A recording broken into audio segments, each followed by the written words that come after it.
সেটা হলো বৈষম্য বিরোধী সমাজ গড়তে হবে এবং বৈষম্য বিরোধী আন্দোলনে এদেশে সাধারণ শিক্ষার্থীদের পাশাপাশি মাদ্রাসা শিক্ষার্থীরা ওলামা একরাম প্রত্যেকে যার যার জায়গা থেকে ঝাঁপিয়ে পড়েছেন এবং অগণিত হাফেজ আলেম তাদের জীবন তারা বিলিয়ে দিয়েছেন। বহু মাদ্রাসার ছাত্ররা এখনো হসপিটালে কাতরাচ্ছে। কিন্তু অবাক করা বিষয় হলো যেই বৈষম্য দূর করবার জন্য মানুষ রক্ত দিয়েছে, এখানে মাঝখান থেকে আমরা দেখতে পাচ্ছি যে শয়তানের চক্ররা বৈষম্য দূর করবার নাম দিয়ে তারা সমকামিতা এখানে প্রতিষ্ঠা করবার চেষ্টায় লিপ্ত। আপনারা গতকালকের একটা নিউজ হয়তো অনেকে দেখেছেন যে কলকাতার আরজি কর হসপিটালের একজন ডাক্তার, একজন নারীর চিকিৎসক, তার প্রতি পাশবিক নির্যাতন করা হয়েছে এবং তাকে হত্যা করা হয়েছে ভারতে। এটার প্রতিবাদে ঢাকা ইউনিভার্সিটিতে একটা আয়োজন হয়েছে 16 আগস্ট রাতে, এবং সেই আয়োজনে বর্তমান অন্তর্বর্তীকালীন সরকারের একজন উপদেষ্টা, সমাজ কল্যাণ উপদেষ্টা, তিনি উপস্থিত হয়েছেন। এস মুর্শিদ ওনার নাম।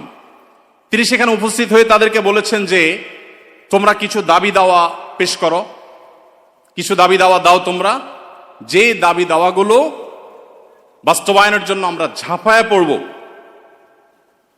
তিনি প্রকাশ করছেন যে আমরা ঝাঁপায়ে পড়ব তোমাদের সেই দাবি দাওয়া বাস্তবায়ন, তোমরা সেগুলো দাও। দাবি দাওয়া তো রেডি ততক্ষণে, তিনি দিতে বলছেন এবং বলছেন যে ঝাঁপায়ে পড়ব আমরা। এবং তিনি আরো কিছু কথা সেখানে বলেছেন, আমি সেগুলোতে আর যাচ্ছি না। তার পুরো কথার খোলাসা হলো যে পুরা তার কাছে যে সরকারি শক্তি আছে তার পুরো ডিপার্টমেন্ট ঝাঁপায়ে পড়বে সেগুলো বাস্তবায়ন করবার জন্য। শুধু তাদেরকে উৎসাহ দিচ্ছেন, তিনি অনুপ্রাণিত করছেন যে তোমরা সেগুলো দাও। তারা দিয়েছে। তারা কি দিয়েছে? 13টা দফা বা দাবি দিয়েছে। এই 13টা দফা দাবির ভিতরে আমি যদি একটু পড়ে শোনাবার চেষ্টা করি, এর ভিতরে একটা দাবি ছিল 3 নম্বরের, সেটা হলো ধর্ম, গোত্র এবং বর্ণের ঊর্ধ্বে গিয়ে প্রতিটি লিঙ্গের মানুষের সম্পত্তিতে সমান অধিকার দিতে হবে। এটা আমাদের প্রচলিত আইন বিরুদ্ধ যেমন, তেমনি এদেশের সংখ্যাগরিষ্ঠ মানুষ মুসলমানদের কোরআনে কারিমের সুস্পষ্ট বিধানের হুবহু বিপরীত। এর আগে বিভিন্ন সরকার যেটা চেষ্টা করেছে, করতে পারে নাই। এখন বৈষম্য দূর করবার নাম দিয়ে কলকাতায় হয়েছে কি আর তারা দাবি করছে কি? কলকাতায় হয়েছে একজন নারী চিকিৎসক পাশবিক নির্যাতনের শিকার হয়েছেন, তাকে খুন করা হয়েছে। পৃথিবীতে মুসলমানরা নারীদের অধিকার নিয়ে যখন কথা বলেছে তখন আজকালকার নারীবাদীদের জন্ম হয়নি। মুহাম্মদ সাল্লাল্লাহু আলাইহি সাল্লাম যখন নারী অধিকার নিয়ে কথা বলেছেন তখন এই নারীবাদীদের 14 গোষ্ঠীর কারোর জন্ম হয় নাই। যেখানে মেয়ে হিসেবে জন্মগ্রহণ করলে জীবন্ত পুঁতে ফেলা হতো, যেখানে মেয়ে হিসেবে জন্মগ্রহণ করা অপরাধ ছিল, সেই সমাজে নারীকে শুধুমাত্র মুক্তই করেননি নবী সাল্লাল্লাহু আলাইহি সাল্লাম, শুধুমাত্র মৃত্যুর হাত থেকে রক্ষাই করেননি, নারীকে আকাশের উচ্চতায় তুলে দিয়ে গেছেন। কোন বাবা মা যদি 2টি কন্যা সন্তানকে সঠিকভাবে যথাযথভাবে লালন পালন করে তার জন্য জান্নাতের গ্যারান্টি দিয়েছেন।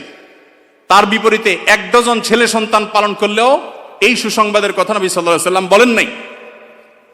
তো সেই মুসলমানদেরকে যদি নারীদের অধিকারের সবক শুনাতে আসা হয় তো সেটা দুর্ভাগ্যজনক বিষয় ছাড়া কিছুই না। ভাইরা আমার, এখানে আপনারা দেখতে পাচ্ছেন হয়েছে একজন নারী চিকিৎসকের প্রতি জুলুম নির্যাতন, সেটার প্রতিবাদ হবে, কিভাবে তার জুলুম থেকে রক্ষা করা যায় সেটা বলা হবে। দাবি হচ্ছে কি দেখেন, প্রায় সবগুলো দাবি সম্পূর্ণ অপ্রাসঙ্গিক। তার মানে একটা সুনির্দিষ্ট এজেন্ডা বাস্তবায়ন করবার জন্য ইচ্ছাকৃতভাবে অপ্রাসঙ্গিকভাবে এই সমস্ত দাবিগুলো তারা তুলে আনছে। এর ভিতরে একটা হলো দেখেন, যেটা বললাম, ধর্ম, গোত্র, বর্ণের ঊর্ধ্বে উঠে, মানে কোরআনের বিধানকে সাইডে রেখে বাদ দিয়ে সকল লিঙ্গের মানুষের সম অধিকার। এখানে একটা জিনিস দেখেন, সকল লিঙ্গের মিনিংটা কি? সকল লিঙ্গ মানে কি? নারী পুরুষ? জি না। মূলত সমকামিতার কথা সরাসরি না বলে এই যে সকল লিঙ্গ, তারপরে যে আপনার জেন্ডার ডাইভার্সিটি, জেন্ডার বৈচিত্র্য, লিঙ্গ বৈচিত্র্য, এগুলো সবগুলোর মিনিং হলো যে এখানে তারা সমকামিতাকেও একটা লিঙ্গ হিসাবে, সমকামীদেরকে একটা লিঙ্গ হিসাবে, ট্রান্সজেন্ডারদেরকে একটা লিঙ্গ হিসাবে এখানে প্রবেশ করাচ্ছে, সরাসরি বলছে না। তো যাই হোক, এখানে কোরআন কারীমের আয়াতের বিধান থেকে আমাদেরকে, সারা দেশের মানুষকে সরে আসার জন্য আহ্বান করছেন। এই দেশে ছাত্ররা বৈষম্য বিরোধী, কোটা বিরোধী আন্দোলন করেছে কি কোরআন কারীমকে পরিবর্তন করবার জন্য? কোরআনের বিধানকে উল্টাবার জন্য মুসলমানরা রক্ত দিয়েছে? কিন্তু তারা তো সে দাবি করছে। আমাদের ছাত্রদের, আমাদের মুসলমানদের রক্তকে তারা কিসের বিনিময়ে বিক্রি করছে দেখেন। দ্বিতীয় দাবি দেখেন, ইউনিফর্ম ফ্যামিলি কোড চালু এবং তার বাস্তবায়ন করতে হবে। এটার সহজ কথা হলো যে মুসলিম পারিবারিক আইন যেটা আছে এটা তুলে দিতে হবে এবং তারা যে সমাজ চায় সেই সমাজ সোজা কথা বাস্তবায়ন করতে হবে, যেটা এদেশের সংখ্যাগরিষ্ঠ মানুষের চিন্তা, দর্শন, মূল্যবোধের পরিপন্থী। 4 নম্বর এটা। 5 নম্বর দফা হলো এখানে সন্তানের অভিভাবকত্বের আইন পরিবর্তন করতে হবে। নারীকে সন্তানের অভিভাবকত্ব দিতে হবে। কোরআন পুরুষকে, বাবাকে অভিভাবকত্বের দায়িত্ব দিয়েছে এবং সেটা আমাদের সমাজে প্রতিষ্ঠিত। এটা আমাদের সমাজের সংস্কৃতি, এটা এদেশের মানুষের আবহমান কাল থেকে আসা সংস্কৃতি। এটাকে পরিবর্তন করে ফেলতে হবে। দেখুন, এগুলো এতটা অপ্রাসঙ্গিক এই সমাজে যে এগুলো নিয়ে এদেশের মানুষের কোনো কনসার্ন নাই, কিন্তু তাদের কনসার্ন আছে। এরপরে দেখেন 5 নম্বর হলো সন্তানের অভিভাবকত্বের আইন পরিবর্তন। 7 নম্বর হলো নারী, আদিবাসী, প্রতিবন্ধী এবং ভিন্ন লৈঙ্গিক পরিচয়ের মানুষকে, দেখেন নারী আসছে, আদিবাসী আসছে, প্রতিবন্ধী আসছে, এরপরে আবার নারীর পরে আবার ভিন্ন লৈঙ্গিক পরিচয়ের মানুষ বলতে কি বোঝানো হয়? পুরুষ এবং মহিলা ছাড়া ভিন্ন লিঙ্গ এর পরিচয় দেয় যারা, তারা কারা? ট্রান্সজেন্ডার। আরো সহজ করে বলতে গেলে সমকামী। কারণ একজন পুরুষ যখন নিজেকে নারী ঘোষণা করে তখন তিনি আরেকটা পুরুষের সাথে বিয়ে বসে, কারণ তিনি ঘোষণা করছেন নিজেকে নারী, এখন একটা পুরুষের সাথে বিয়ে বসেন। যখন একটা ছেলেকে বিয়ে করেন তিনি, তখন আগে থেকেই তো তিনি পুরুষ, এখন একটা ছেলেকে বিয়ে করলেন, তাহলে সমান সমান কি দাঁড়াইলো? সমকামী। তো এই সমকামিতা এদেশে মানুষকে গিলানো সহজ হবে না, সেজন্য এই সমস্ত শব্দের মায়ের পেশ তারা দিচ্ছে। আপনি দেখেন প্রতিটা দফায় হয়ে, আর তারা দাবি করছে কি?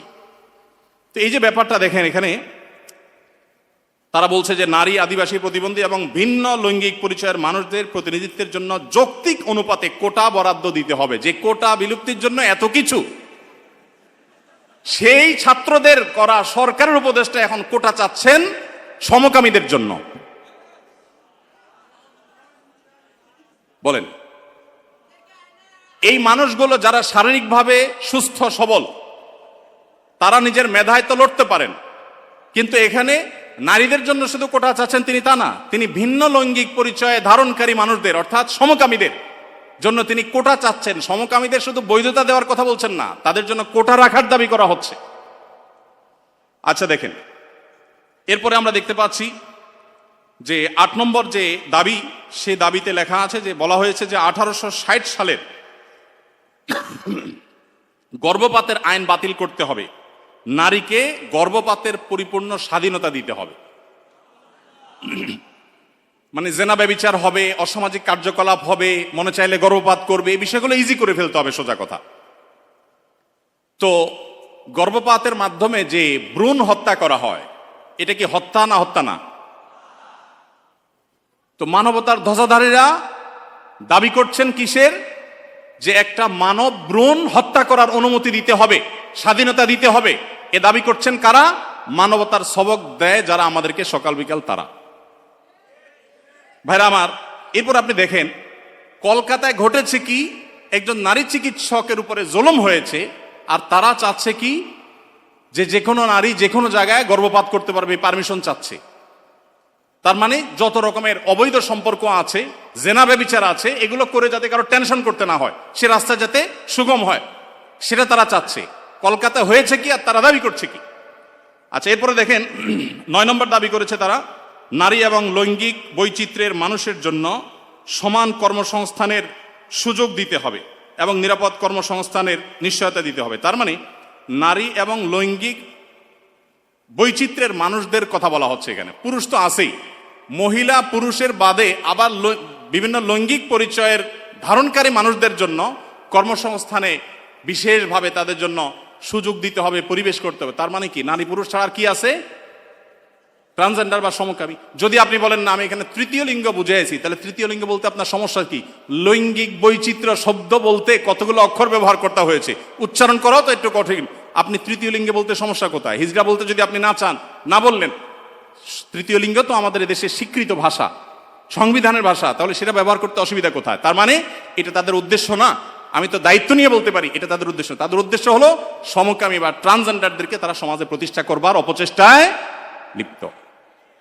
ভাইরা আমার, এখনো দেশের কিছুই ঠিক হয় নাই, কত জটিল অবস্থা। এখনো পুলিশ ভালো করে তাদের কাজে যোগদান করতে পারেনি, এখনো স্থবিরতা আছে, স্টাবল হচ্ছে না। সবাই সর্বাত্মক সহায়তা করছে, আমরা সবাই সহায়তা করছি।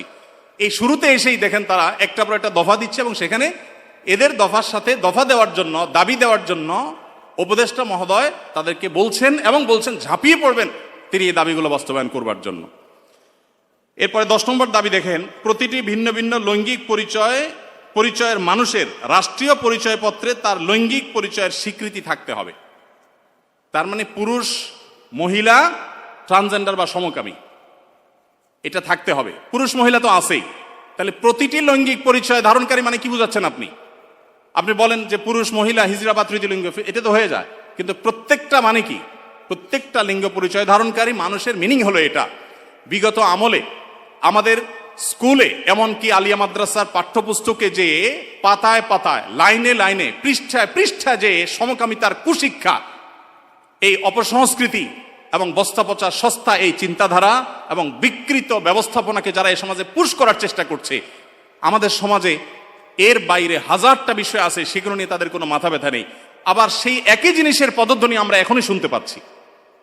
ভাইরা আমার, 11 নম্বর দাবি ছিল তাদের, সব ধরনের লৈঙ্গিক বৈষম্যকারী আইন বাতিল করতে হবে। সব ধরনের লৈঙ্গিক বৈষম্যকারী আইন বাতিল করতে হবে। ওই যে মেয়েদের, ছেলেদের মিরাসের যে আইন আছে সেটা বাতিল করতে হবে। তারপরে যায়া আপনার সমকামীদের বিরুদ্ধে আমাদের দেশে আইন রয়েছে, আপনারা জানেন, সমকামিতা লিপ্ত হলে 2 বছর কারাদণ্ডের কথা বলা আছে, সেগুলো বাতিল করতে হবে। এই যে দাবিগুলো আছে, আপনারা এবার মিলান যে কলকাতাতে একজন নারী চিকিৎসক তিনি জুলুমের শিকার হয়েছেন, তার সেই জুলুমের বিরুদ্ধে সর্বকণ্ঠে আমরা শতকণ্ঠে প্রতিবাদ জানাবো, কিন্তু এখানে প্রতিবাদ জানাতে গিয়ে দাবি যেগুলো তোলা হচ্ছে সবগুলো হলো সমকামী এবং ট্রান্সজেন্ডারদের জন্য দাবি। এই যে ষড়যন্ত্র, এটা আমাদের দেশে নতুন না। যারাই যখন আসে বিদেশিদের টাকা পয়সা ফান্ড পেয়ে তারা সেগুলোকে এই দেশে পুশ করার অপচেষ্টায় লিপ্ত থাকে। তারা জানে না এদেশের ওলামা একরাম তাদের শেষ রক্তবিন্দু থাকা পর্যন্ত এই সকল অনাচারের বিরুদ্ধে তারা কথা বলে যাবেন। এদেশের ওলামা একরাম, এদেশের দিনদার মানুষের কোনোদিন এটা বাস্তবায়ন হতে দিবে না। মালয়েশিয়ানরা যদি সমকামীদের যে সিম্বল, তাদের যে রংধনুর সিম্বল, সেই কালারগুলো, সেই 6 কালার, এগুলো যদি কেউ কোনো পোশাকে, আশাকে, ঘড়িতে, কোনো কিছুতে ধারণ করে, আমি যদি ভুল না বলে থাকি, না জেনে থাকি, তাহলে 3 বছর কারাদণ্ডের কথা বলা আছে। তো মালয়েশিয়ান গভর্নমেন্ট যদি এটার বিরুদ্ধে এত শক্ত অবস্থানে থাকার পরেও তারা উন্নতির চরম শিখরে পৌঁছে যায়, আমরা তাদের কাছে চাকর হওয়ার জন্য লালায়িত থাকি, তাহলে এরা আমাদেরকে কোথায় নিয়ে যেতে চায়? একজন উপদেষ্টা মহোদয়, তিনি বর্তমানে আমাদের প্রচলিত আইন সংবিধানে থাকা জিনিসের বিরুদ্ধে, সবচেয়ে বড় কথা হলো আইন সংবিধানের চেয়েও বড় জিনিস হলো এদেশের সকল ধর্মের মানুষের কাছে ঘৃণিত একটা বিষয়কে সমাজে স্টাবলিশ করবার জন্য রীতিমতো প্রকাশ্যে এখন তারা নেমেছেন। এখন একজন আলেম হিসাবে, একজন দায়ী হিসাবে আমাদের বুদ্ধিবৃত্তিকভাবে এই সকল ষড়যন্ত্র মোকাবেলা করতে হবে। আমরা এদেশের বৈষম্যের বিরুদ্ধে, যত প্রকার বৈষম্য আছে সেই বৈষম্যের বিরুদ্ধে ওলামা একরাম কথা বলেছেন। সবচেয়ে বেশি বৈষম্যের শিকার তো আলেম সমাজের দেশে। আলেমদের চাইতে, দায়ী টুপি এবং হিজাবের চাইতে বেশি বৈষম্য এদেশে কার প্রতি হয়েছে? আমাদের এই সমাজে শুধুমাত্র এই স্বাধীনতার পর থেকে না, ব্রিটিশ আমল থেকে শুরু হয়েছে। ওলামা একরাম এবং দিনদার মানুষ তারা এই সমাজে সবচেয়ে নিগৃহীত, সবচেয়ে নিষ্পেষিত।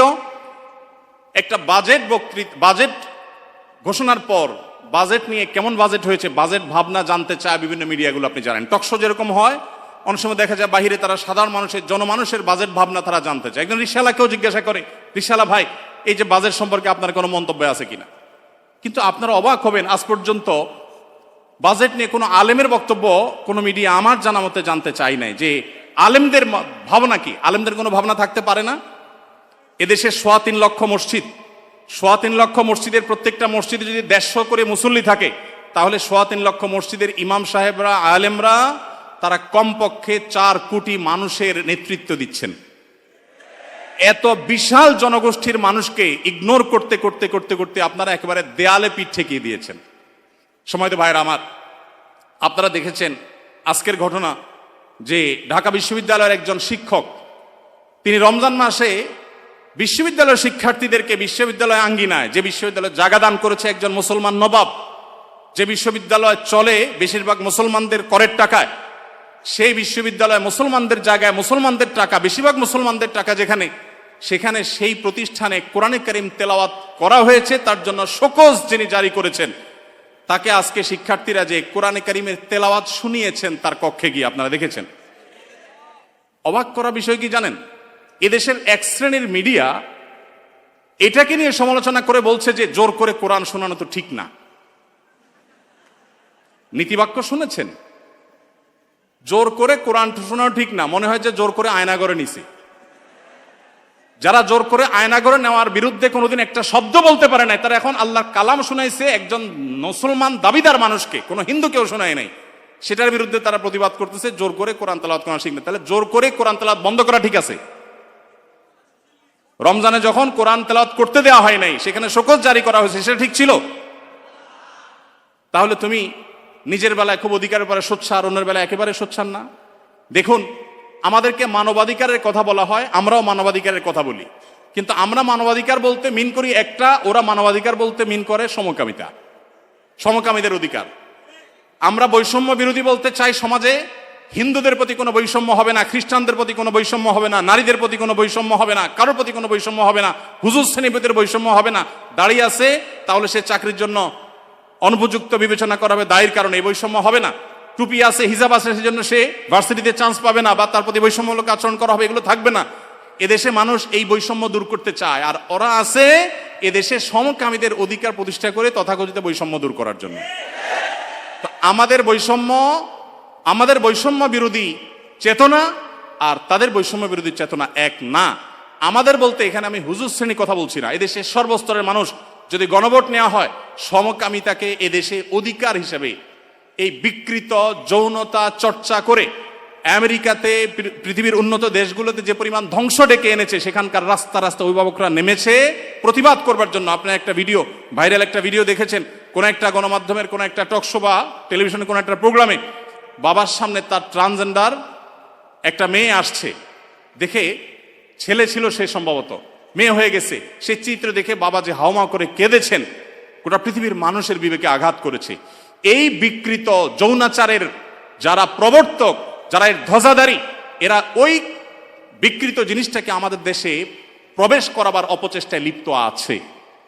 এরা জানে না যে এই স্বপ্ন এই দেশের মানুষ আসলে কখনো বাস্তবায়ন হতে দিবে না। ভাইরা আমার, অতএব আমরা যারা দাওয়াতি কাজ করব, সময়ের এই চাহিদাগুলো বোঝার চেষ্টা আমাদেরকে করতে হবে। আমাদেরকে বিভিন্ন নাস্তিক্যবাদ, ধর্মহীনতার দিকে নিয়ে যাওয়া হচ্ছে, এমন এমন শব্দ দিয়ে, মানব ধর্মের কথা বলে মানুষ হিসাবে আমাদের পরিচয়কে বড় তুলতে হবে, ধর্মীয় পরিচয় বড় বিষয় না। এগুলো সবগুলো হলো নাস্তিকতার প্রথম ধাপ, যেগুলো শোনার পর আমাদের দেশে এক শ্রেণীর সাধারণ মুসলমানরা না বুঝে তারাও সেগুলোকে অ্যাপ্রিসিয়েট করে যে কত সুন্দর কথা, হিন্দু না, বৌদ্ধ না, মুসলমান না, আমার কাছে মানুষ হিসেবে অধিকার চান। আমরা সবাই খুব অ্যাপ্রিসিয়েট করি। দিন শেষে এটা যে নাস্তিক্যবাদের প্রতি আহ্বান, এটা যে তথাকথিত মানব ধর্মের সেই বস্তাপচা সস্তা আহ্বান, এটা আমরা অনেকে বুঝতে পারছি। এই জন্য ভাইরা, যারা দাওয়াতি ফিল্ডে কাজ করবেন, আল্লাহর পথে মানুষকে আহ্বান করবেন, বিচক্ষণতার সাথে এবং দূরদৃষ্টির সাথে এই কাজটা সম্পাদন করতে হবে। এই জন্যই তো প্রশিক্ষণের প্রয়োজন, এই জন্যই শেখার প্রয়োজন, এই জন্য বোঝার প্রয়োজন। আল্লাহ তাআলা আমাদের সবাইকে সেই যোগ্যতা দান করুন। ভাইরা আমার, যত রকমের ষড়যন্ত্র আছে সেগুলো আমাদেরকে খুব গভীরভাবে উপলব্ধি করতে হবে এবং সেগুলোর বিরুদ্ধে আমাদের প্রত্যেককে সামাজিক সচেতনতা গড়ে তুলতে হবে। এদেশের মানুষ এতটাই ধর্মপ্রাণ যে দ্বীনের কারণে ওলামায়ে কেরামের প্রতি রাষ্ট্রযন্ত্রের কোনো ক্ষেত্রে বৈষম্য কিংবা কোনো ক্ষেত্রে এক শ্রেণীর মিডিয়ার বৈষম্য থাকলেও এদেশের সাধারণ মানুষের অন্তরের গহীনে ওলামায়ে কেরাম অবস্থান করেন। একজন আলেমকে যে সম্মান, যে রেসপেক্ট সাধারণ মানুষ করে, কোনো পলিটিশিয়ানকে, কোনো পদস্থ কর্মকর্তাকে তিনি যত বড়ই হন না কেন, অন্তরের গভীর থেকে প্রকৃত যে ভালোবাসা থেকে যে শ্রদ্ধাটা হয়, সেই শ্রদ্ধাটা কখনো এদেশের মানুষ অন্য কাউকে নিবেদন করে না। ওলামায়ে কেরামের প্রতি যে ভালোবাসা তাদের আছে, আমি আশা করব দায়িত্বশীলরা সেই বিষয়গুলো মাথায় রাখবেন। এখানে বিদেশিদের কোনো এজেন্ডা তারা পুশ করার অপচেষ্টায় যারা লিপ্ত যেন না হন, সেটা বিনীতভাবে আমি তাদেরকে অনুরোধ করতে চাই। এগুলো যদি করা হয়, এদেশে কোনো মানুষ সেটাকে সহ্য করবে না ইনশাআল্লাহ তাআলা। তাদের যদি সৎ সাহস থাকে, তারা সমকামিতাকে বৈধতা দেওয়ার জন্য আইন করার ব্যাপারে গণভোট করুক। আমার তো মনে হয় না যে 1% ভোটও তাদের পক্ষে পড়ার কোনো সম্ভাবনা আছে। ভাইরা আমার, অতএব এই যে যারা আমাদেরকে মত প্রকাশের স্বাধীনতার কথা বলে এবং সবক শিখায়, তারাই যদি আমাদেরকে এমন জিনিস চাপায় দেয় যেটা এদেশের কোনো মানুষ বিশ্বাস করে না, তাহলে এর চাইতে বড় বাক স্বাধীনতা হরণ আর কি হতে পারে। বিধায় আমরা আশা করব যে যারা দাওয়াতি কাজ করেন তারা এই টোনগুলো বোঝার চেষ্টা করবেন, যে আপনাকে বৈষম্য বলতে কি বোঝাচ্ছে, মানবাধিকার বলতে আপনাকে দিয়ে বলাচ্ছে কি, আর তার মতলবটা কি, এটা বোঝার চেষ্টা আমাদেরকে করতে হবে। এর সময় তো ভাইরা আমার, আমাদের সামনে চ্যালেঞ্জেসগুলো এত বেশি এবং এত ভয়াবহ। প্রিয় নবী সাল্লাল্লাহু আলাইহি সাল্লামের উম্মত হিসাবে আমাদের প্রত্যেককে দাঈ ইলাল্লাহ হওয়ার শপথ গ্রহণ করতে হবে। আমরা সবাই দাওয়াতের কাজ করার জন্য প্রস্তুত আছি তো ইনশাআল্লাহ? দায়ী হওয়ার জন্য আলেম হওয়া সবসময় জরুরি না। নবী করিম সাল্লাল্লাহু আলাইহি সাল্লাম বলেছেন, আলা লিউবাল্লিগ মিনকুমুশ শাহিদু আল গায়বা, তোমাদের মধ্যে যারা উপস্থিত আছো তারা অনুপস্থিত যারা আছে তাদের কাছে পৌঁছে দাও। বাল্লিগু আন্নি ওয়ালাউ আয়াহ, একটি আয়াতের ইলম যদি কারোর কাছে থাকে তাহলে তিনি সেটা অন্যদের কাছে পৌঁছে দিবেন। আজ বাংলাদেশে দাওয়াতের যে প্রয়োজনীয়তা আছে, দাওয়াতের ময়দানে যে ভয়াবহ দুর্ভিক্ষ চলছে, এই খরা এবং দুর্ভিক্ষ কাটাবার জন্য আমাদের সবাইকে দাওয়াতের কাজের জন্য উপযোগী করে গড়ে তুলে দাওয়াতের ময়দানে আমাদের সবাইকে নামতে হবে ইনশাআল্লাহ। ভাইরা আমার, আমরা যারা আছি এখানে জেনারেল শিক্ষিত, তারা অনেকে আলহামদুলিল্লাহ দাওয়াতি কাজ করার জন্য তাদের প্রচণ্ড আগ্রহ লালন করেন। আমি তাদের উদ্দেশ্যে এবং সেই সাথে আমার সমপর্যায়ের কিংবা আমার ছোট ভাই তুল্য যে সমস্ত আলিমরা আছেন তাদেরকে কিছু কথা বলতে চাই, মুরব্বী ওলামা ইকরামদের কাছে সবক শোনানোর মতো করে। প্রথমত, আমরা যারা আল্লাহর পথে মানুষকে আহ্বান করতে চাই, এই যুগের সবচেয়ে বড় চ্যালেঞ্জগুলোর মধ্যে থেকে একটা হলো ইখলাসের অভাব এবং ঘাটতি। বিশেষ করে মিডিয়ার এই সময়ে ইখলাস ধরে রাখার মতো কঠিন আরেকটা কাজ নেই। এই জন্য আমরা যারা আল্লাহর পথে মানুষকে আহ্বান করতে চাই, সবচাইতে সহজ এবং সবচাইতে আমাদের হাতের কাছে নাগালে থাকা যে প্ল্যাটফর্ম, সেটা হলো সোশ্যাল মিডিয়াগুলো। এই সোশ্যাল মিডিয়াগুলোর মাধ্যমে আমরা অনেকে দাওয়াতি কাজ করে থাকি আলহামদুলিল্লাহ। কিন্তু এই সোশ্যাল মিডিয়ার দাওয়াতি কাজের সবচাইতে বড় যে ভয়াবহ দিক, সেটা হলো এখানে ইখলাস এনশিওর করা অত্যন্ত কঠিন একটা ব্যাপার হয়ে যায়। তো এই জন্য আমরা যারা দাওয়াতি কাজ করতে চাই, সব কিছুর আগে আমাদের যে বিষয়টি খেয়াল করতে হবে তা হলো, আমি যতটুকু দাওয়াতের কাজ করব ততটুকু করব শুধুমাত্র আল্লাহকে খুশি করবার জন্য, দুনিয়ার কোনো বাহবার জন্য, দুনিয়ার কোনো নাম যশ খ্যাতির জন্য, দুনিয়ার মানুষের কাছ থেকে কোনো প্রাপ্তির আশায় আমার দাওয়াতি কাজ হবে না। এই বিষয়টা আমাদেরকে সবকিছুর আগে নিশ্চিত করতে হবে। কিন্তু মুশকিল হলো যে আমরা যারাই দাওয়াতি কাজ করি, তাদের মধ্যে বিশেষ করে মিডিয়া ভিত্তিক যে দাওয়াতি কাজগুলো হয়, এগুলোতে মানুষের নজরে আসা, মানুষের কাছ থেকে বাহবা পাওয়া, লাইক কমেন্ট গোনা, অনেকে নিজের ফেসবুক পোস্টের লাইক কমেন্ট যেভাবে গোনে, তার পকেটের টাকাও এত গুরুত্বের সাথে গুনছে কিনা সন্দেহ আছে। তো আমি যদি অনবরত শুধুমাত্র ভক্ত গুনতে থাকি আর আমার ফলোয়ার গুনতে থাকি, আর সোশ্যাল মিডিয়াতে বিশেষ করে 2 লাইনের দাওয়াতি কাজ করে যদি 4 লাইনের ফিডব্যাক মানুষের কাছ থেকে আশা করতে থাকি, তো আমাদের মনে রাখা উচিত, যারা মানুষের কাছ থেকে কিছু পাওয়ার আশায়, পার্থিব উদ্দেশ্যে বাহবা কুড়ানোর জন্য দাওয়াতের কাজ করে, এই শ্রেণীর দায়ী বা এই শ্রেণীর আলেমদেরকে দিয়ে জাহান্নাম উদ্বোধন করার কথা হাদিসে বলা হয়েছে। আল্লাহ তাআলা আমাদের সবাইকে হেফাজত করুন। সম্মানিত উপস্থিতি, আমরা নিজের কাজের যতটা প্রচার প্রসার করি, খুব বেশি অন্যের কাজের প্রচার প্রসার আমাদেরকে করতে দেখা যায় না। এটা ইখলাস না থাকার একটা আলামত। তবে সবসময় সে বিষয়টিকে নিশ্চিত করে না, কারণ অনেক সময় দেখা যায় সোশ্যাল মিডিয়াতে আরেকজনের ভিডিও প্রচার করলে নিজের পেজ ক্ষতিগ্রস্ত হয়। সে বিষয়গুলো বাদ দিলে আমরা নিজেরা অন্যদেরকে উদাহরণ হিসাবে উপস্থাপন করি কিনা, নাকি সবসময় শুধুমাত্র নিজের কারামতি জাহির করি, শুধুমাত্র নিজের গল্প যদি বলে বেড়াই, আমি হান করেছি, আমি তান করেছি, আমি এই করেছি, আমি সেই করেছি, তাহলে বুঝতে হবে যে ইখলাসের ভয়াবহ ঘাটতি আছে। আজকাল বিশেষ করে আমাদের তরুণ আলেম যারা আছেন, সেই সমস্ত তরুণ আলেমরা নিজেকে জাহির করবার এক প্রাণান্তকর চেষ্টা তাদের মধ্যে দেখা যায়। এমনকি যারা জেনারেল শিক্ষিত ভাই বোনরা আছেন, অনেকে দাওয়াতি কাজে ফিরে আসছেন, এই ময়দানে এসে তারাও দিন শেষে ফেমাস হওয়াটা যেন মূল টার্গেট এবং মূল লক্ষ্য, সেরকম একটা বিষয় দাঁড়িয়ে যাচ্ছে।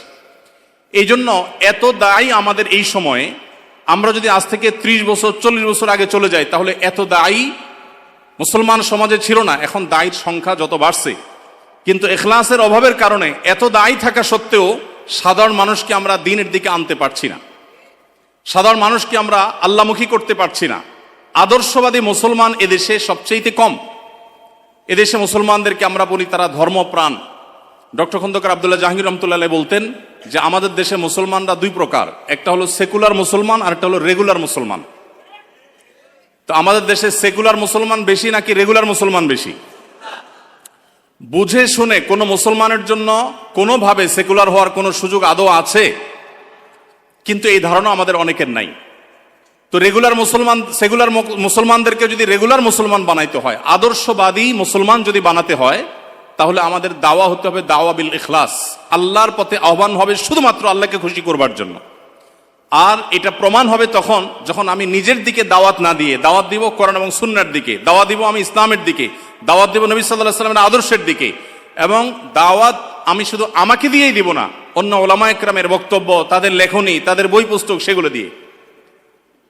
আমি আলহামদুলিল্লাহ নিজেকে এই জায়গায় সংশোধিত করবার জন্য, আমার নিজের আত্মশুদ্ধির জন্য পরিকল্পনা করে আমি কিছু কাজ করার চেষ্টা করি, আপনাদের সঙ্গে শেয়ার করার উদ্দেশ্য যাতে আপনারাও এরকম কোনো আইডিয়া বা আরো বেটার কোনো আইডিয়া আপনারা বের করতে পারেন।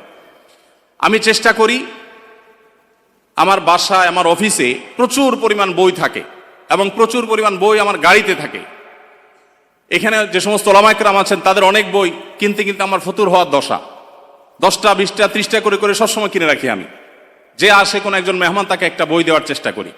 সাধারণত নিজের বই তো সবাই দেয়, কিন্তু অন্য আলেমের বই দেওয়া, এটার নজির আমাদের সমাজে খুব বেশি নাই। তো নিজের মনে না চাইলেও নফসকে সাইজ করবার জন্য পরিকল্পিতভাবে নফসের বিরুদ্ধে গিয়ে এই কাজটা আমি করার চেষ্টা করি। আমাদের পেজে হয়তো ভিডিও আমরা দিতে পারি না, কারণ কপিরাইটের ব্যাপার থাকে। এই কপিরাইটের ব্যাপারের কারণে অন্যদের ভিডিও দেওয়াটা কঠিন হয়ে যায়। কিন্তু আমাদের দিন শেষে দাওয়াত দিতে হবে নিজের দিকে নয়, এমনকি নিজের প্রতিষ্ঠানের দিকেও নয়, দাওয়াত দিতে হবে আল্লাহর দিকে। সেটা কখনো নিজের কথা দ্বারা হতে পারে, কখনো অন্যের কথা দ্বারা হতে পারে, কখনো নিজের বই দ্বারা হতে পারে, কখনো অন্যের বই দ্বারা হতে পারে। আল্লাহ রাব্বুল আলামিন আমাদেরকে ইখলাসের সাথে দাওয়াতি কাজ করার তৌফিক দান করুন। একজন দায়ী, তার কিছু কাজ যেরকম প্রকাশ হবে হতে পারে, আমাদের কিছু কিছু দাওয়াতের কাজ গোপন থাকা দরকার।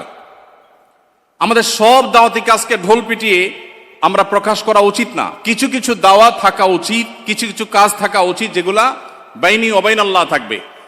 ওলামা একরাম যারা আছেন, কিছু কিছু দাওয়াতি কাজ থাকা দরকার যেগুলো কোনো বিনিময় নিয়ে হবে না, যেগুলো শুধুমাত্র আল্লাহর কাছ থেকে বিনিময় আশা করব। আমরা যারা জেনারেল শিক্ষিত ভাইরা আছি, আমরাও আমাদের দাওয়াতি ক্ষেত্রে এরকম করতে পারি, তাহলে এগুলো আমাদের ইখলাসকে এনশিওর করবে ইনশাআল্লাহ তাআলা। তো দাওয়াতের কাজের ক্ষেত্রে ইখলাসের যে ভয়াবহতা এবং দুর্ভিক্ষ, এটা কাটাবার জন্য অত্যন্ত কার্যকর একটা উপায় হলো মুখলেস ওলামা একরামের সোহবত নেওয়া, যেটা সমাজ থেকে আজ প্রায় বিলুপ্তির দিকে। আমরা সোহবত বা সান্নিধ্য নেওয়ার গুরুত্ব একেবারেই ভুলে গেছি। যত বেশি মুখলেস, নিষ্ঠাবান, নিজেকে সবসময় লুকাবার চেষ্টা করেন, আত্মপূজারী বা আত্মপ্রচারকারী না, এরকম ওলামা একরাম অনেক আছেন এখনো সমাজে, পরিমাণে কম থাকলেও আছেন। সেই সমস্ত ওলামা একরামের সান্নিধ্যে নিজেকে যত বেশি রাখতে পারবেন, তত বেশি আপনার ভিতরে দেখবেন ইখলাস আনা সহজ হবে। আল্লাহ তাআলা আমাদের সবাইকে মুখলেসিনদের কাতারে শামিল হওয়ার তৌফিক দান করুন। তাহলে ভাই, আমাদের দাওয়াতি কাজ হবে আল্লাহর জন্য, আল্লাহকে খুশি করবার জন্য, বাহবা কুড়াবার জন্য, মানুষের কাছে ফেমাস হওয়ার জন্য বা পার্থিব আশায় যেন না হয়। আল্লাহ আমাদের সবাইকে সে তৌফিক দান করুন। দ্বিতীয়ত, আমাদের দাওয়াত হবে দাওয়া বিল ইলম। আল্লাহ সুবহানাহু ওয়া তাআলা বলেছেন, ওয়ালা তাখফু মা লাইসা লাকা বিহি ইলম। তুমি যে বিষয়ে জানো না, সে বিষয়ে তুমি কোনো অবস্থান গ্রহণ করতে যাবে না। আমরা অনেকে আছি, যে বিষয়ে আমি ওয়াজ করছি, যে বিষয়ে আমি দাওয়াত দিচ্ছি, সে বিষয়টি আমি নিজে ভালো করে জানি না। আমি নিজে যে কোনো বিষয়ে সর্বোচ্চ ভালো করে জানবো, তারপর আমি সেটা বলবো। এখানে হযরত মাওলানা জয়নুল আবেদিন সাহেব হুজুর আছেন, দারুল আরশাদ মাদ্রাসায় হযরতের একটি উক্তি আমার জীবনে এমনভাবে গেঁথে গেছে, আমি বহু জায়গায় এটা আলোচনা করেছি। আমি এবার সনদ সহ কথা বলার চেষ্টা করি, আরেকজনের কথা নিজের কথা হিসাবে চালিয়ে দেওয়ার চেষ্টাটা করি না। আমি সবসময় যেটা যার কাছ থেকে শুনেছি তার নাম সহকারে বলি, এটা আমার একটা আদত অভ্যাস। তো হযরতের কাছ থেকে শুনেছিলাম, ছোট্ট একটা ঘরোয়া মজলিসে আমরা 7-8 জন ছিলাম দারুল আরশাদে। হযরত বলতেছিলেন যে যেই বিষয়টা জানার জন্য গোটা পৃথিবীর মানুষ মুখিয়ে আছে, ধরুন এমন একটা তথ্য, আমেরিকাতে প্রেসিডেন্ট নির্বাচন হয়েছে, ধরেন আমাদের দেশে একটা জাতীয় নির্বাচনের ফাইনাল ফলাফল প্রকাশ হবে, ঠিক সেই রকম একটা পর্যায়ে দেশের কোটি কোটি মানুষ সবাই অধীর আগ্রহে অপেক্ষা করছে, হাড্ডাহাড্ডি লড়াই হয়েছে, কোন দল জিতেছে জানার জন্য সবাই অপেক্ষমান।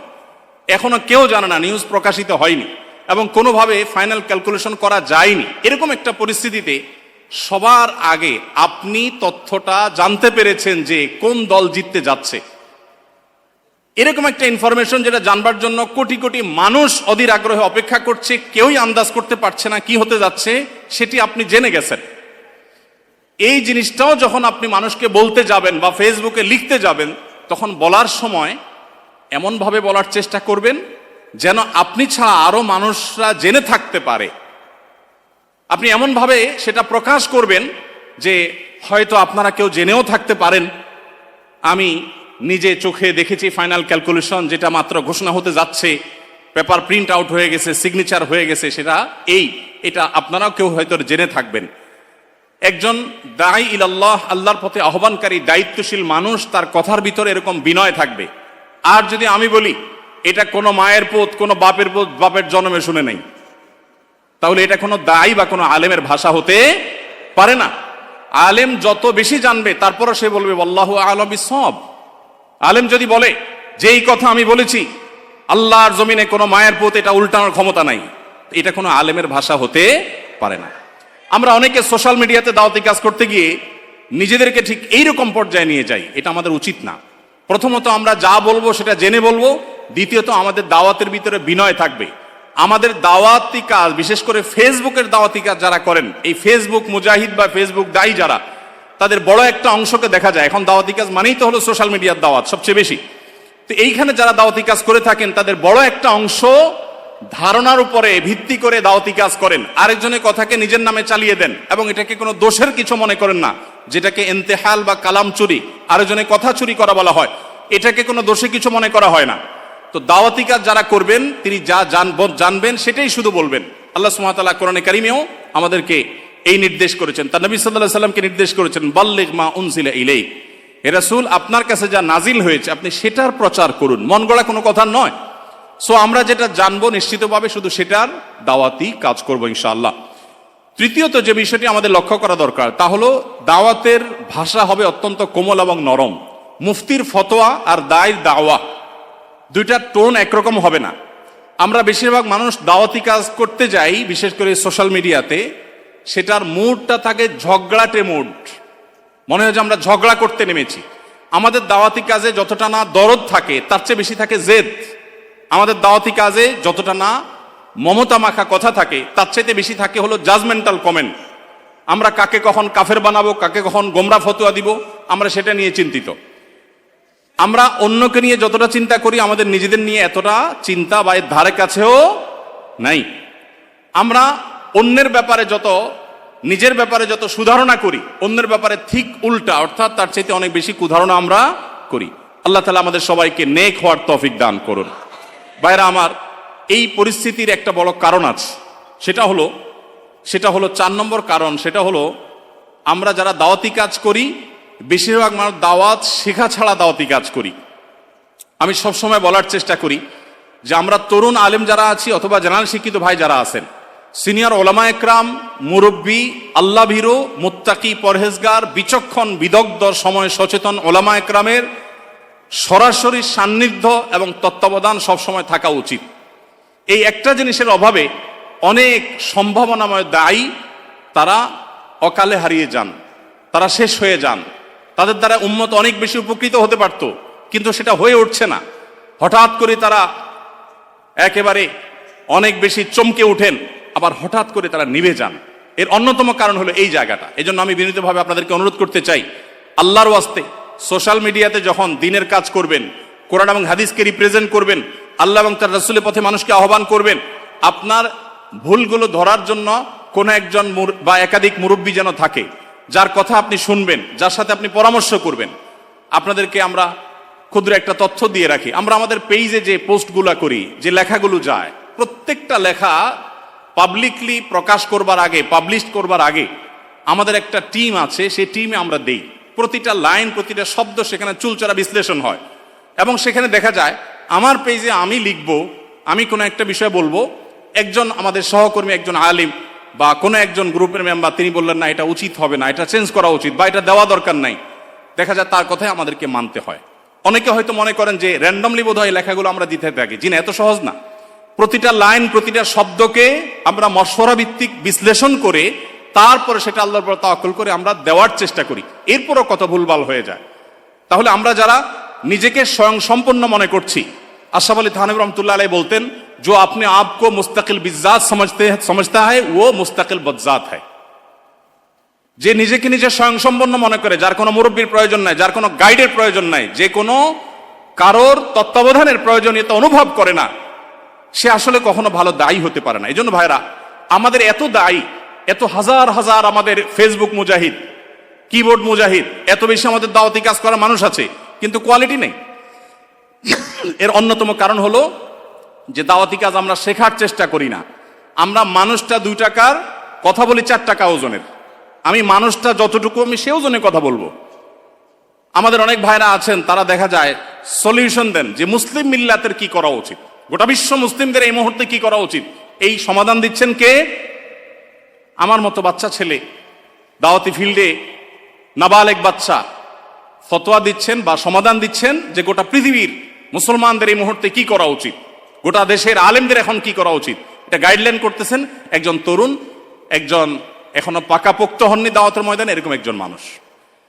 আমি এর আগে বিভিন্ন জায়গায় বলেছি, আমার একটা বক্তব্যকে কেন্দ্র করে আজ থেকে আরো বছর 10 আগে, আরো বেশি হবে বোধহয় 12-13 বছর আগে, আমার এক বন্ধু, একজন বড় ডাক্তার, দিনদার, তিনি এক সময় বাম রাজনীতির সাথে জড়িত ছিলেন, পরবর্তীতে আল্লাহ তাকে হেদায়েত দিয়েছেন। তো আমি তার চেম্বারে রোগী হয়ে গেছি, আবার আমাকে স্নেহ করেন, ভালোবাসার মানুষ। তো উনি আমাকে প্রসঙ্গত বললেন, আপনার ওই বক্তব্যটা শুনছি, শুনে আমার কাছে মনে হয়েছে যে পাকার আগে আপনারা মাইকের সামনে চলে আসছেন। এটা আমাকে উনি বললেন, ডাক্তার সাহেব বললেন যে আপনাদের সমস্যা হলো আপনারা হুজুরদের অনেকে আছেন, আপনি সহ, যে আপনারা পাকার আগে মাইকের সামনে চলে আসছেন। উনি কয়েকজন দায়ীর নাম বললেন, ডক্টর আব্দুল্লাহ জাহাঙ্গীর রহমতুল্লাহর কথা বললেন, আর কয়েকজন দায়ীর নাম বললেন ওনারা পাকছেন, তারপরে মাইকের সামনে আসছেন, যার কারণে তাদের কথার ভিতরে সে পোক্ততা বোঝা যেত। অবশ্য তার অনেক বছর পরে ওনার সাথে আমার দেখা হওয়ার পর উনি মুস্কি হাসি দিয়ে বললেন, আপনি এখন একটু পাকছেন বলে মনে হয়। তো উনি যখন এই প্রথম কমেন্টটা করেছিলেন, আমি আল্লাহর শপথ করে বলতে পারি আমি একটু সেটাকে নেগেটিভলি নেইনি। আমি বরং খুব ভালোভাবে ভাবতে শুরু করলাম যে নিশ্চয়ই কোনো এক জায়গায় ঘাপলা ঘাটতি আছে, নাহলে এই লোকটা আমার মহব্বতের মানুষ, সে কেন কমেন্ট করবে। পরে আমি বক্তব্যটা আবার শুনলাম, 2-3 শোনার পর আমার মনে হলো হ্যাঁ, এখানে বাড়াবাড়ি আছে, এখানে অনেক বেশি আমি স্ট্রেস দিয়ে ফেলছি, যেটা এভাবে দেওয়া উচিত হয়নি। তো ভাইরা আমার, আপনারা যারা দাওয়াতি কাজ করতে চান, আমি আপনাদেরকে করজোড় করে অনুরোধ করতে চাই, আল্লাহর ওয়াস্তে, যেহেতু এটা দাওয়া কনফারেন্স চলছে, আপনারা অবশ্যই সিনিয়র, বিদগ্ধ, বিচক্ষণ, মুত্তাকি, আল্লাহ ভীরু, নিজের কথা অনুযায়ী আমল করেন, দুনিয়াদার না, এরকম মানুষ একেবারে শেষ হয়ে যায় নাই, এরকম মানুষদের সান্নিধ্য আপনারা সবসময় নেবেন এবং তাদের তত্ত্বাবধানে থেকে দাওয়াতি কাজ করবেন। তারা যদি স্টপ করতে বলেন সেখানে স্টপ হয়ে যাবেন। দেখবেন আমাদের দাওয়াতি কাজে যে পরিমাণ সদস্য বেড়েছে, যত দায়ী এখন আছে, যদি কোয়ালিটিটা এনশিওর করতে পারি, তো আজকের এই পৃথিবীকে পরিবর্তন করা খুব বেশি কঠিন কিছু না ইনশাআল্লাহ। এরপর যে পয়েন্টটা বলবো তা হলো, দাওয়াতি কাজ যারা আমরা করবো ইনশাআল্লাহ, দাওয়াতি ফিল্ডে যারাই কাজ করবো ইনশাআল্লাহ, তারা সবসময় একটা জিনিস মাথায় রাখবো যে পুরুষদের পাশাপাশি আমাদের অনেক মেয়েদের মধ্যে দায়ী তৈরি করতে হবে। আমাদের দেশে নারীদের মধ্যে দাওয়াতি কাজ করবার মতো সেরকম মহিলা দায়ী, উপযুক্ত দায়ী নাই। আয়েশা রাদিয়াল্লাহু তাআলা আনহার কাছে অন্যান্য মেয়েরা দিন শিখবার জন্য আসতেন। অনেক আলেম আছেন, তার স্ত্রীকে পর্যন্ত তিনি এতটুকু যোগ্যতা গড়ে তোলেন নাই, এতটা যোগ্যতা সৃষ্টি করে দেন নাই যে তিনি আশপাশের মহিলাদেরকে, তার বিল্ডিংয়ে থাকা মহিলাদেরকে অ্যাটলিস্ট দাওয়াতি কাজ করবেন, আল্লাহর পথে আহ্বান করবেন। আমাদের মা বোনদের, বিশেষ করে এদেশে মা বোনদের দিনের প্রতি যে আগ্রহ, যদি আমরা আজকে উপযুক্ত মহিলা দায়ী সেরকম তৈরি করতে পারতাম, এবং অবশ্যই মহিলাদের দাওয়াতি কাজে শরীয়তের যে বাইন্ডিংস গুলো আছে, শারায়েত গুলো আছে, সেগুলো মেনটেন করে যদি করা যেত, এই সমাজের চেহারা পরিবর্তন হয়ে যেত। আমাদের আসুন্নাহ ফাউন্ডেশনে আমাদের মা বোনদের যে অংশগ্রহণ, মা বোনদের যে আগ্রহ ভালো ভালো কাজে, সেটা বেশ সাবস্ক্রাইব অনেকগুলো ইউটিউব প্রজেক্ট আমরা দেখেছি চ্যানেল পুরুষদের চাইতে অনেক বেশি। আমরা অনেকগুলো ইসলামী জ্ঞানের প্রতি